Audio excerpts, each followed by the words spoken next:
大家好，歡迎返嚟莊山頻道。最近重案解密嘅人肉燒臘案比較多人關注，證明大家對呢單兇狠嘅殺人案非常有興趣。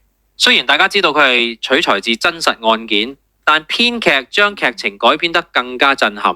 原本受盡委屈嘅大婆，最後竟然攞起刀，連捅老公18刀。今日我哋就用言官會點判嘅角度，由言官佘詩曼親自審理呢段恐怖三角關係。當一個溫柔忍氣吞聲嘅大婆變成殺人狂，究竟係邊個嘅錯？案情還原，壓抑後嘅大爆發喺劇情入面。姚樂兒飾演嘅大婆一直默默承受，但當佢發現江若琳飾演嘅二奶唔止殺咗佢隻狗攞嚟食，仲要分家產，所以佢就去到忍無可忍嘅時候，狠心殺死二奶。最後同老公喺車入面攤牌嘅時候，佢內心嗰種崩潰係冇人能夠體會。連捅18刀，每一刀都係一個怨恨，每一刀都係對呢段關係嘅控訴。言官觀點，邊個係真正嘅兇手？如果言官坐喺法官席上面，佢會問：呢18刀係咪真係大婆一個人捅落去？言官喺正義女神大結局講過，仔女嘅錯其實係大人嘅錯。如果放喺呢段關係，言官會話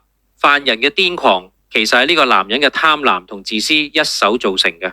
男人嘅背叛係第一刀，男人嘅謊言係第二刀。到最後大婆落手嗰陣，佢其實已經死咗喺呢段婚姻入面。深層次分析，法律與人性嘅衝突，連捅18刀，法律上係殘忍，但喺言官嘅邏輯入面，呢個係絕望。當一個女人要用最極端嘅暴力嚟結束痛苦，證明呢段婚姻已經變成咗一個冇出口嘅監獄。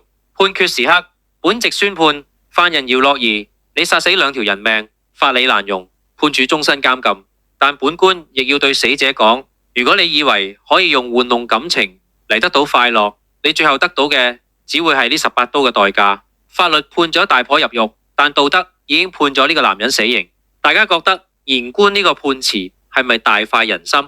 姚樂兒今次嘅演出令呢條片成為我哋頻道近期嘅出色表現。多謝大家嘅推薦同支持。如果你想言官繼續分析呢類愛到攞你命嘅劇情，記得 like 同訂閱莊山頻道，留言話我知你覺得呢18刀邊個先係最痛嗰個。我哋下集見。